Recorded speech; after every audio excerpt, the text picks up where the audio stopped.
My name is Catherine. I am 33 years old. My father publicly disinherited me in front of 400 wedding guests, and I let him believe he'd won until the moment it became clear he'd lost everything. I remember the exact weight of my grandmother's wedding dress as I stood in the bridal suite that morning, silk and history pressing against my shoulders, and the specific smell of the lilies they'd arranged in every corner of the venue. Not fresh lilies. Expensive lilies that had been flown in 3 days early, arranged by someone paid to arrange them, sitting in climate-controlled perfection for 72 hours until they smelled less like flowers and more like the idea of flowers. That's what my father paid for, the idea of things rather than the things themselves. But before I tell you what happened, if you are new here, subscribe and hit the notification bell now. You're going to want to see where this goes. Let me take you back to March, to Newport, Oregon, to a house my father owns on the coast that he refers to as the waterfront property in conversations with people he wants to impress. He doesn't own the water. He owns the rocky strip of land the water touches, and he has spent 30 years convincing important people that this distinction doesn't matter. My name is Catherine Ashford. That is the name I was born with, the name my father spent decades building into something with weight and consequence in certain circles. The Ashfords own properties. The Ashfords sit on boards. The Ashfords marry other Ashfords, or people whose names appear in similar contexts. People who understand that marriage is architecture, not accident. That's how my father explained it when I was young enough to believe him. My father is Richard Ashford. He's 61 years old, and he looks like someone sculpted from authority and expensive tailoring. His watch costs more than most cars. His shoes are custom-made by a man in London who only takes appointments through referral. He has never raised his voice in my presence, which is worse than if he had, because it means he's never needed to. The world simply bends to his preferences. It had bent that way my entire life until I met someone it wouldn't bend for. My mother is Margaret. She insists on Margaret, never Maggie, never Meg.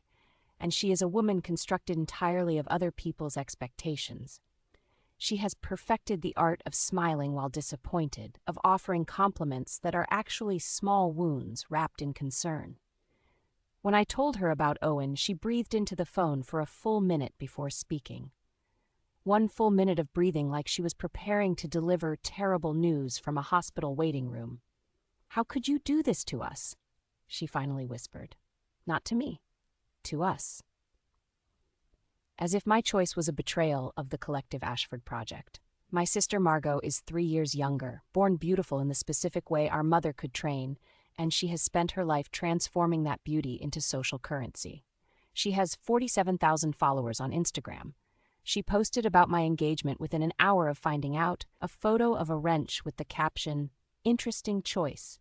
Hope love covers the mortgage," followed by laughing emoji. It received 8,000 likes in the first day. And then there's my father's brother, Uncle Richard Jr., everyone calls him Richard, which creates a confusing dynamic that nobody bothers to clarify, who shows up at family events and nods along with whatever my father says. He's the kind of man who could speak up and chooses not to. I'll return to him later because his silence becomes important. The house I grew up in had 14 rooms. My father's office occupied the entire east wing of the second floor. He kept the door closed most of the time, which meant I spent my childhood wondering what happened in there. Meetings, he said. Deals. The construction of empire through conversations I wasn't old enough to understand. He taught me that money is a narrative. You tell the right story about your resources, your connections, your taste, and the world believes you. He taught me this while I was studying structural engineering in community college at night, something I paid for with part-time work, while my sister was given a year abroad and a wardrobe and the kind of debut that appears in society pages. He taught me this while he refused to acknowledge what I was actually building with my own hands. "It's a hobby," he said when I told him I'd started taking engineering contracts. "Don't let it interfere with your actual future." I was 22 years old. I already had my license and a business plan and $17,000 in the bank from work I'd done myself. But to him it was a hobby, the way a man might collect stamps or restore old cars. Not real. Not serious. not the kind of thing the Ashfords did. So I kept building in the margins. I woke up at 5 in the morning. I studied load-bearing capacity and material stress and the specific angles at which structures fail. I took contracts no one expected me to understand. I hired people smarter than I was and paid them fairly, and learned that this was how you actually built something that lasted. 5 years into this work, 5 years my father never asked about, my business partner Maya and I registered a company called Meridian Engineering. We had 12 employees. We had contracts with regional airports and smaller developers. We were careful, methodical, and invisible to the kind of world my father lived in. That's where I met Owen Tierney. I met him on a Tuesday in October, 4 months before my wedding, at a structural assessment job for a regional airport's expansion project. Tidewater Aviation owned the hangar they wanted to expand, and the airport's insurance required an independent engineering evaluation before any work could begin. Maya assigned me to it because I had availability, not because she thought it would be particularly interesting. It was routine work. Check the trusses, verify the integrity, generate a report, move on. I spent a morning crawling through the hangar's framework with a flashlight and a notebook, listening to the sound of turbines in the adjacent bays, that low, climbing whine that you feel in your chest before you hear it, a vibration that becomes music if you listen long enough. I was measuring a corroded section of the support beam where water had been pooling, noting the oxidation pattern, calculating how much structural compromise it represented. A man in coveralls was wiping his hands near the entrance when I came down from the ladder.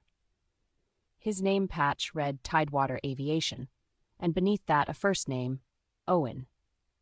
That corroded plate has been fooling inspectors for a decade, he said, watching me record my measurements. What do you actually see? Most people don't ask engineers what they see. They ask how long the fix will take and how much it will cost. They ask if it's safe enough to ignore. They ask if they need to worry. This man asked what I actually saw, which meant he wanted to understand, not just get an answer. So I told him. I explained the specific pattern of the corrosion, the way the salt air had worked into the metal at different rates depending on the exposure angle, the way the pooled water had accelerated degradation in some places and created a protective oxide layer in others. I showed him my measurements and walked him through my calculations about how much weight the compromised section could still bear before it became a genuine risk. He listened like what I was saying actually mattered. "You're right about that section," he said when I finished. "But I think you're underestimating this one." He pointed to a different area of the beam. "The freeze-thaw cycle does more damage here than in the main bay. See how the damage pattern's steeper on the north face?" I looked. He was correct. The damage pattern was indeed steeper on the north face, which meant freeze-thaw cycles were playing a larger role than salt air exposure. I hadn't accounted for that carefully enough. "You're right," I said, "but I think you're wrong about this section," I continued, pointing to a third area he'd been watching me examine. "The structural integrity there is better than the corrosion suggests because the previous repair was better done than the original installation. See the weld pattern?" He leaned in. He was wrong about that section, and he knew it after about 10 seconds of looking. "Okay," he said. "You got me there, but it was close." We talked for 2 hours, not the way people talk when they're trying to impress each other or win a conversation. The way two people talk when they're trying to understand something that's bigger than either of them alone. He asked me questions about load-bearing calculations and material stress. I asked him how he'd learned to read structural problems just by looking. He told me it was years of looking at aircraft, at understanding that small failures cascaded into catastrophic ones, at knowing that everything you couldn't see was more important than everything you could. "What would you build?" he asked me while we were standing in the afternoon light coming through the hangar windows, "if nobody was paying you and nobody was watching?" Nobody in my family had ever asked me that question. Nobody had asked because they already knew the answer. I would build something that mattered. I would build something real. And that would make the things they built, the portfolios and the social connections and the carefully maintained image, look exactly as hollow as they actually were. I don't know, I said, which was the most honest thing I'd said to anyone in months. Nobody's ever asked. He paid for our coffee in cash at a diner with cracked vinyl booths instead of the nicer place down the street. The diner smelled like coffee and old grease and the specific staleness of a place that opens early and closes late. The pilots and mechanics who came in nodded to Owen with a respect that seemed too deep for a line mechanic.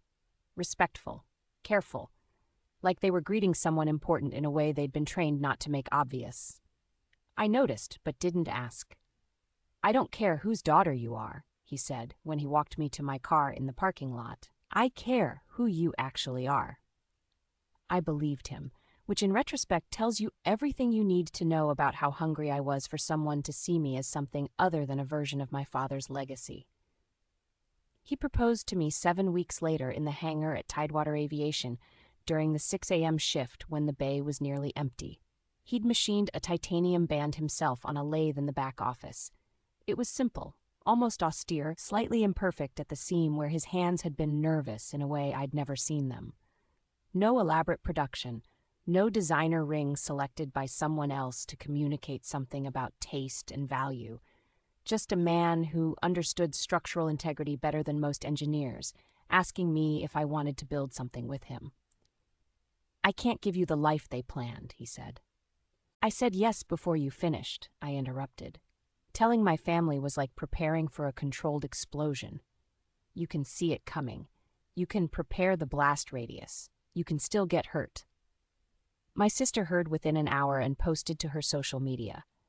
A photo of a wrench with the caption, "Interesting choice, hope love covers the mortgage," laughing emoji, immediately liked by hundreds of people who thought she was hilarious. The comments section filled with questions about whether I actually worked in automotive or if it was some kind of performance art. People who went to school with me weighed in with observations about how I'd always been different and never really fit in anyway. The man my father had originally wanted me to marry, Marcus Whitmore, whose father was closing some partnership with my father, went around telling people he'd narrowly escaped something embarrassing. My mother called and breathed into the phone for a full minute before speaking, as if the news was so shocking she'd forgotten how language worked. "How could you do this to us?" she finally whispered. My father didn't raise his voice when he called me 2 days later. The absence of raised voice was the worst part. "You want a wedding?" he said. "Fine, I'll give you one you won't forget." I should have heard the threat wrapped inside that gift. I didn't, because I was happy, and happiness makes you dangerous with people who haven't earned your caution. I told Owen what my father said, expecting concern. He just nodded slowly, like a man checking weather before a flight he intended to take anyway. Calm, certain. Like he'd already calculated for wind resistance and decided the course was worth flying. "Let him plan whatever he wants," Owen said. "We'll still be married at the end of it." That calm should have told me something significant about the man I'd agreed to marry. It didn't. Not yet. My mother arrived 3 days before the wedding with bridal magazines and a face arranged for grief. She's always been talented at sorrow, executing it with the precision of someone who's learned to apply sadness like makeup, perfectly blended, photogenic, designed to make other people uncomfortable. "Do you understand what this does to us?" she asked, dabbing at dry eyes that had produced no actual tears. "Your father has spent 30 years building this name. You're dismantling it for a man who smells like engine oil." "Motor oil," I corrected gently. "And yes, I've grown to love that smell." She set down the magazines like they'd personally offended her. "Don't make light of this, Catherine. People are already talking. The clubs have noticed. The Whitmore family is extremely disappointed. Your father is genuinely humiliated." "Dad humiliates himself," I said. "I'm just not participating anymore." The wedding was exactly what my father wanted it to be, large, expensive, and designed to showcase the Ashford name rather than celebrate the marriage. 400 guests at a rented estate in the hills, flowers imported from somewhere important, a string quartet playing pieces no one was actually listening to. The kind of event that appears in lifestyle magazines, with photographs of the flowers and the table settings, and nothing of the actual emotion. I wore my grandmother's wedding dress because it was the one thing at that wedding that belonged to me. She'd given it to me when I was 19, along with a letter she'd written and sealed in an envelope marked, "Open when you understand what you're meant for." I hadn't opened it yet, but I'd carried it with me for 14 years. The dress itself was silk and Belgian lace, simple by today's standards, made in 1952 by a seamstress whose name nobody remembered. When I put it on the morning of my wedding, it fit like she'd made it for this exact moment, decades in advance. Owen wore a suit that fit him perfectly, and he looked at me like I was the only real thing in the room full of performance and careful composition. His family sat in the front row, his mother, Patricia, and his sister Emma, both of them genuinely happy in the way people are when something good is actually happening, and they don't have to perform joy as a social obligation. Simple people, my mother would have called them. Kind people, I would say. People who looked at my father and saw exactly what he was. The ceremony was beautiful and traditional. My father walked me down the aisle with a smile that didn't reach his eyes. The priest asked who gave this woman to be married to this man. My father paused, just for a moment, long enough that people noticed, long enough that my mother shifted uncomfortably in the front row, long enough that I felt Owen's hand tighten slightly around mine. "I do," my father finally said. His tone suggested he was giving away damaged goods to a salvage operation. The reception was where everything became real. My father stood to make a toast about an hour after the ceremony concluded. The room quieted immediately. 400 guests set down their champagne glasses. Everyone waited for the speech about family legacy and bright futures and his blessing on this marriage, his formal acceptance of Owen into the Ashford world. Instead, he talked about responsibility, about the weight of carrying a family name, about how that name had been built on principles and standards, and how those standards had been abandoned by someone he thought understood their importance. "Family is legacy," he said, raising his champagne glass. "It's about understanding your place in a lineage of achievement. It's about knowing that your choices reflect not just on yourself, but on everyone who came before you." He paused. The ballroom was absolutely silent. "I have always believed that this family's values and our standards are non-negotiable. I have always believed that our children would understand that heritage comes with responsibility, that the Ashford name means something specific." He looked directly at me. His expression was perfectly composed. "Catherine is my daughter, and I love her. But effective immediately, she is no longer a beneficiary of the Ashford Trust. There will be no inheritance, no family business interest, no financial support of any kind. She has chosen a different path. A path that, frankly, does not reflect the values I've tried to instill. I'm simply accepting her choice and the consequences that come with it." He smiled at the guests like he'd just announced the opening of a new resort. "So I raise my glass to new beginnings, to paths chosen, and to understanding that every choice has a price." He sat down. He actually looked satisfied, like he just executed a chess move he'd been planning for weeks. The room went very still. Not shocked silence, organized silence. People processing what they just witnessed. My mother's face went absolutely pale. Her hand reached for water that she didn't drink. My sister pulled out her phone, already planning how to spin this for her followers, already calculating how many likes a post about family betrayal and social drama would generate. I felt Owen's hand find mine under the table. His grip was steady, certain, like he'd already known this was coming, and had decided the course was worth flying. Then Owen stood up. The room turned to look at him. This young man in a suit he didn't own, this aircraft mechanic with hands permanently stained by motor oil, this person nobody at this wedding had been introduced to as anything other than a poor choice. "Thank you for that," Owen said, his voice perfectly calm and clear. Not angry, not defensive, just honest. "Catherine, I'd like to say something, if that's all right." I nodded, having absolutely no idea what was about to happen. "I want everyone here to know," he continued, "that Catherine doesn't need your money. She's never needed it. For the past 5 years, while some of you have been living off family names and old money and accumulated privilege, Catherine has been building something genuinely real, something that creates actual value in the world." He paused, his eyes moving across the room. taking in every face that had laughed at me, dismissed me, treated me as an eccentric footnote to the Ashford legacy. She's the lead structural engineer and co-founder of Meridian Engineering. They've completed major contracts with the Defense Department, with Boeing, with the Federal Aviation Administration. Their work has been featured in 3 engineering journals. The company is currently valued at $47 million, and Catherine owns 30% of it. My father's face went absolutely white. The numbers hit him like a physical thing. 47 million. 30%. $14,100,000. Not inherited, not given. Built with her own hands, with her own mind, with her own refusal to accept that she was limited by her father's vision of who she should be. So when he talks about his legacy, Owen continued, I want you all to know that Catherine is already building hers, without the Ashford name, without the trust fund, without any of it. She didn't need you to make her successful.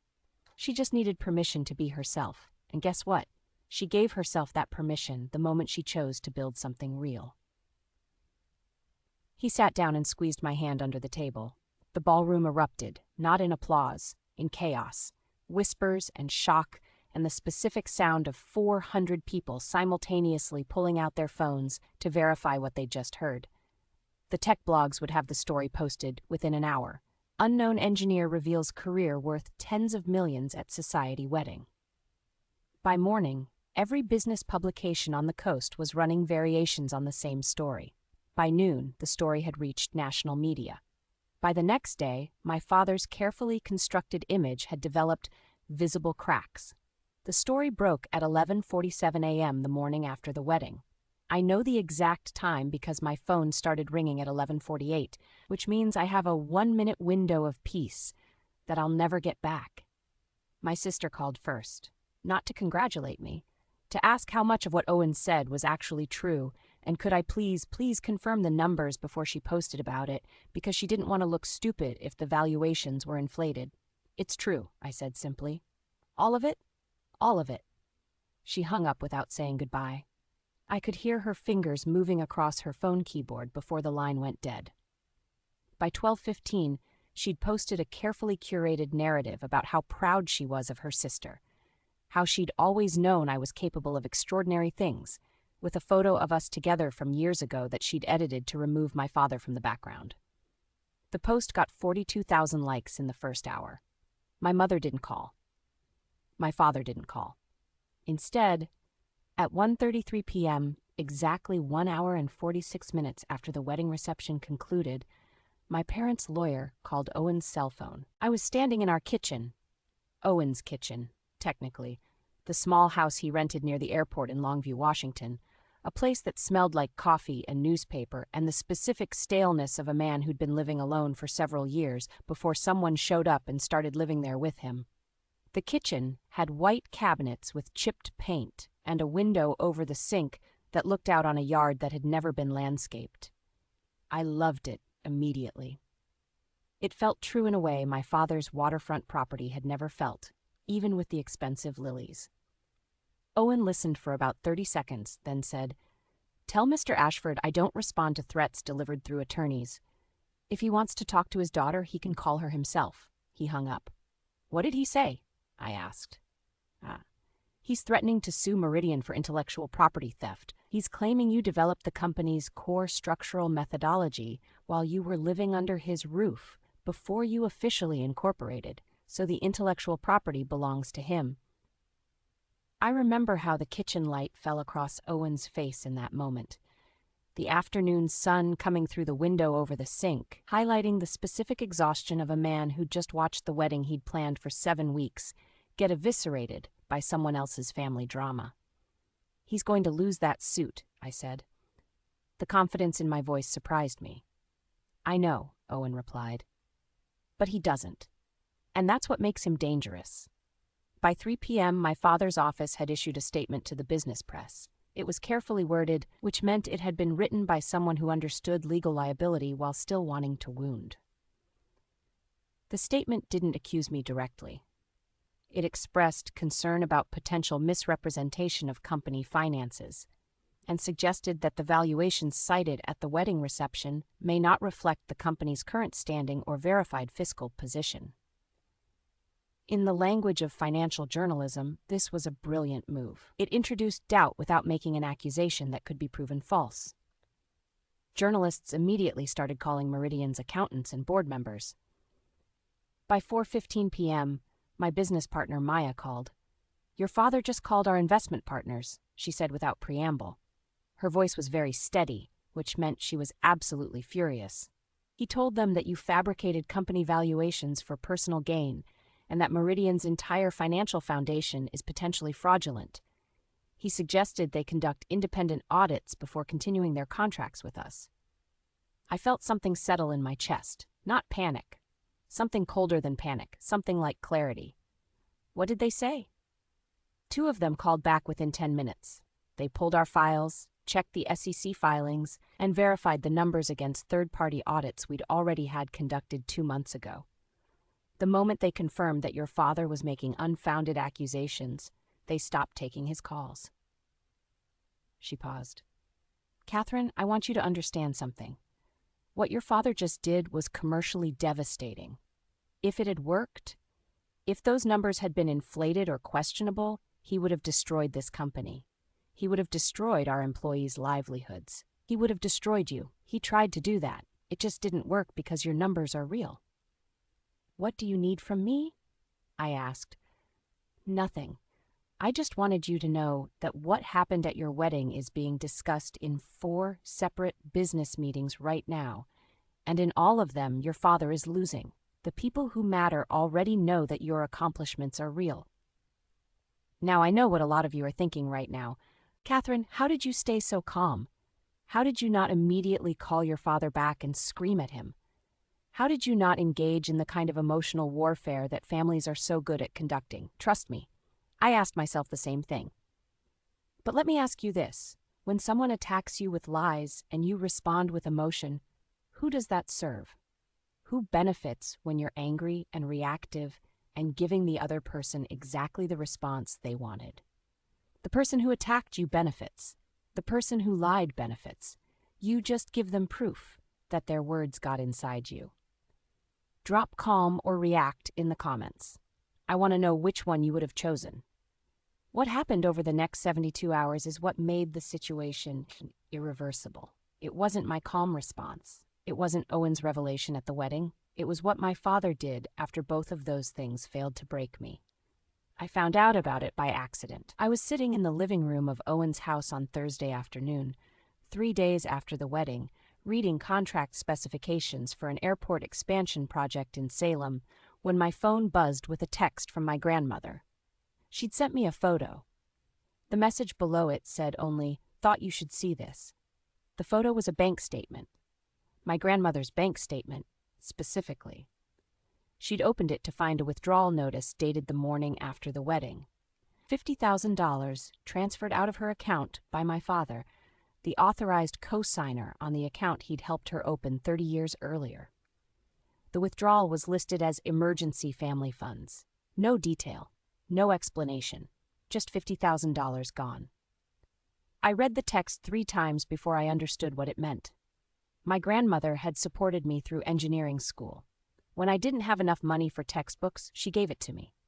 When I was uncertain about starting a business, and my father told me it was foolish, she told me she believed in me and handed me a check for $5,000 with a note that said, "Build something real."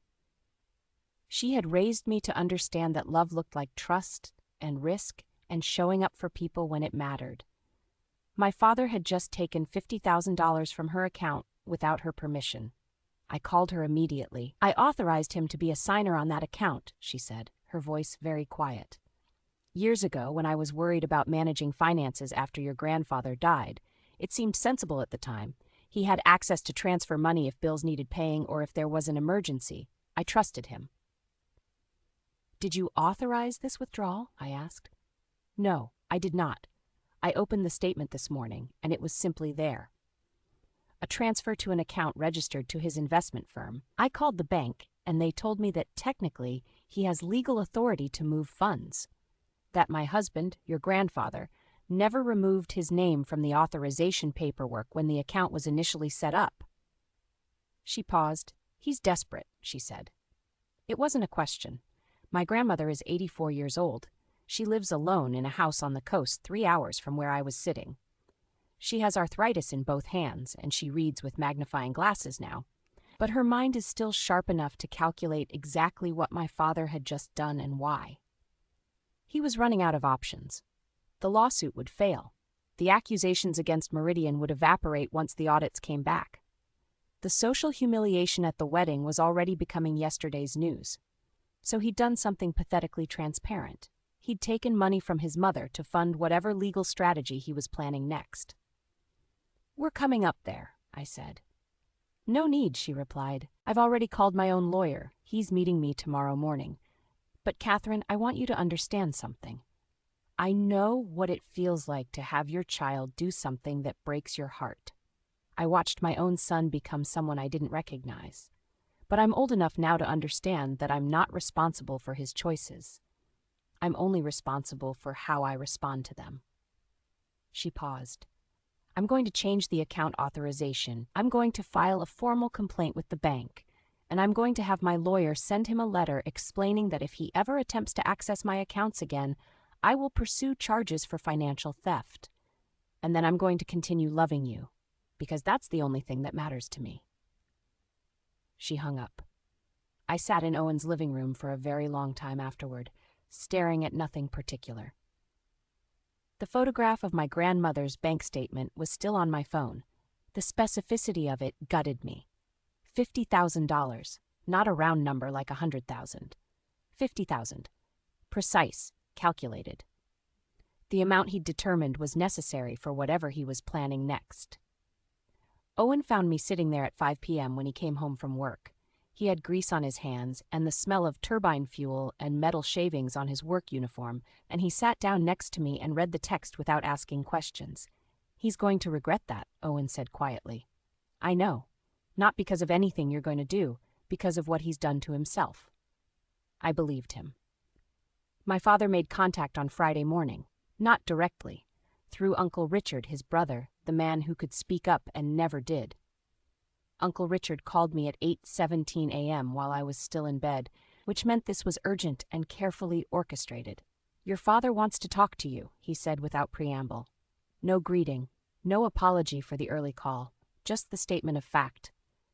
"He's asked me to relay that he'd like to meet with you in person, somewhere neutral. He wants to understand what happened.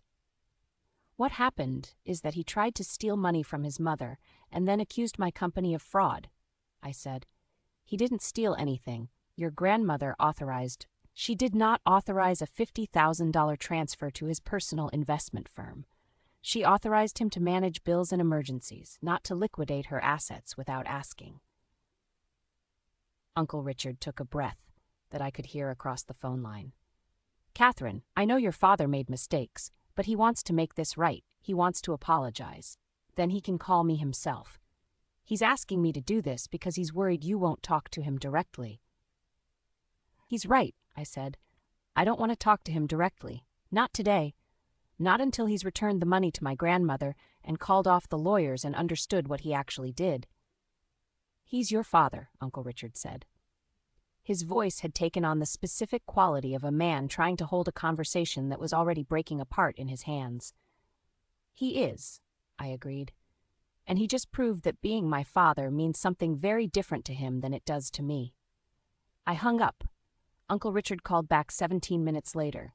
"He wants to send someone to Meridian with a formal apology and a check for $100,000, Uncle Richard said, "to be split between you and your grandmother, to cover the withdrawal and demonstrate his sincere regret." Now I understood the gambit.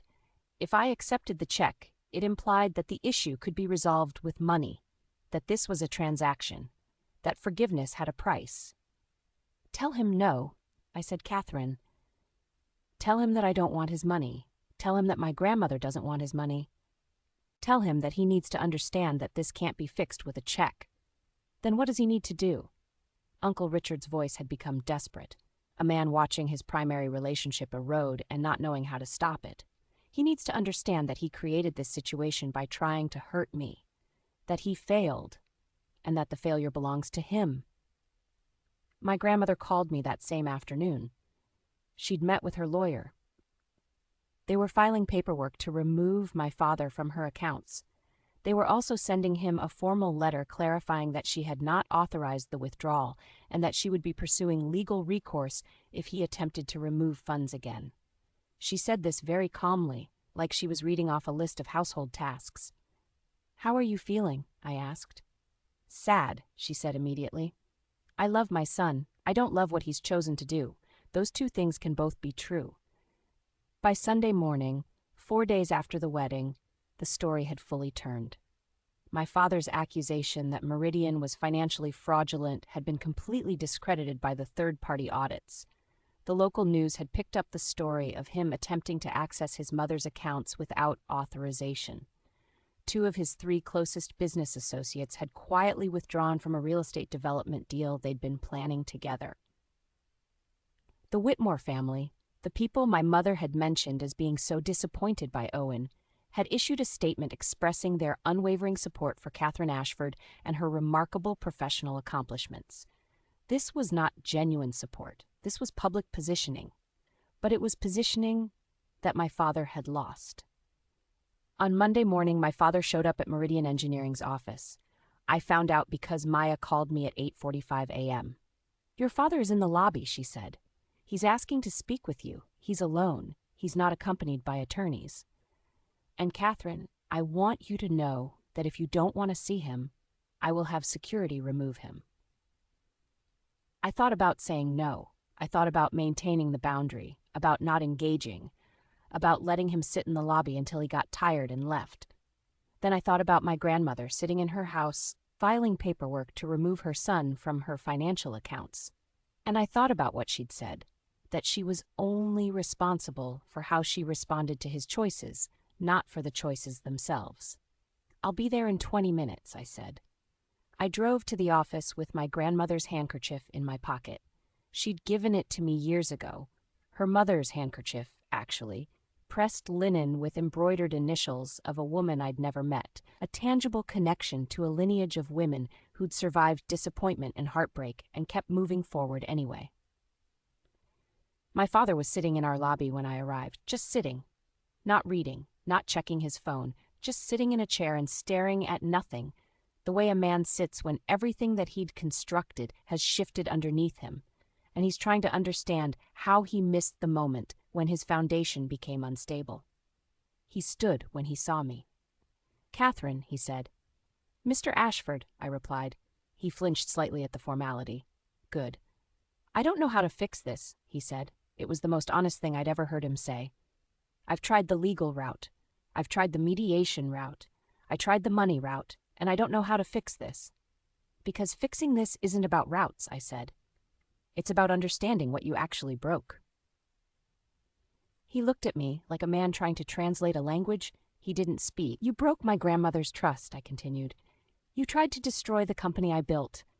You tried to humiliate me in front of 400 people, and when none of that worked, you stole from your own mother. That's not a problem you can solve with an apology." He took a step toward me, and I realized he wanted to touch me, to bridge the distance, to do something physical that might communicate what he couldn't say with words. I took a step back. "What can I do?" His voice had become very small. "You can return the money to my grandmother, you can stop pursuing legal action against Meridian, and you can accept that I'm not the person you wanted me to be, that I never was, that I was always going to build something on my own terms." He closed his eyes. "I wanted to be proud of you," he said. "No," I replied. "You wanted me to make you proud. You wanted my accomplishments to validate your choices, to prove that the way you raised me was correct. You wanted me to be a reflection of you. But I'm not. I'm myself. And that's something you're going to have to learn to accept, or we don't have a relationship going forward." He opened his eyes. "I don't know if I can do that," he said. "Then you have your answer," I said, and I walked past him toward my office. He didn't follow me. He sat back down in the lobby chair and stayed there for another 17 minutes, according to Maya, before he stood up and left. She didn't see him cry. She said his expression was just very still. the expression of a man understanding something final. He returned the money to my grandmother's account 3 days later. He settled with her lawyer, agreeing to permanently remove himself from her accounts and to accept her formal legal notice that he would not have access to any of her assets going forward. He called off his attorneys regarding Meridian Engineering and withdrew his accusations of financial fraud. He sent me a handwritten letter, the kind of letter that takes time, that requires you to sit down and think about each word, that I have not read. I keep it in a drawer in my office. Sometimes I pick it up. I haven't opened it yet. That was 2 years ago. Here's what's real now. My grandmother still calls me every Sunday at 6 p.m. My father still sends Christmas cards to my office with no return address and no personal message, just his signature. My mother has reinstated me in her social circles as the engineer daughter, in a way that implies I was always meant to be exceptional, that she always believed in me. It's not true. It's also easier than acknowledging what actually happened. My sister has leveraged the entire story into a surprisingly successful podcast about family drama and estrangement, for which she has never asked my permission or offered to compensate me. Meridian Engineering now has 42 employees. We won a contract with the Defense Department that my father could never have obtained. Owen and I bought a house together, not because we needed to, but because we wanted to build something with our hands that was ours. We renovated the kitchen ourselves. I helped him weld the support beams for a covered porch. He taught me how to read a foundation. We're building something real together. Not perfect, not performative, just real. But maybe you're not in a wedding. Maybe you're in a different kind of situation entirely. Maybe you're the person whose family has always measured your worth by their standards, and you've started to wonder what you're actually capable of if you stop trying to make them proud. Maybe you're the one who people have always told would never make it, would never be enough, would never amount to anything, and you're standing on the edge of trying anyway. Maybe you're the one watching your parent or your partner or your sibling try to destroy something you built, and you're trying to figure out what the right response actually is. Here's what I learned. The right response is the one that lets you stay yourself. The right response is the one that doesn't require you to become small or angry or desperate. The right response is the one that holds your boundary so firmly that eventually the other person has to either accept it or leave, and both of those outcomes are acceptable. It doesn't matter whose daughter you are. It doesn't matter what name you were born with or what family you came from or what they expected you to become. What matters is who you actually are when nobody's watching. What matters is what you build when the only person you're building for is yourself. Drop family or future in the comments. Tell me which one you're choosing right now. I read every single one. If this story meant something, hit like and subscribe. New stories every week.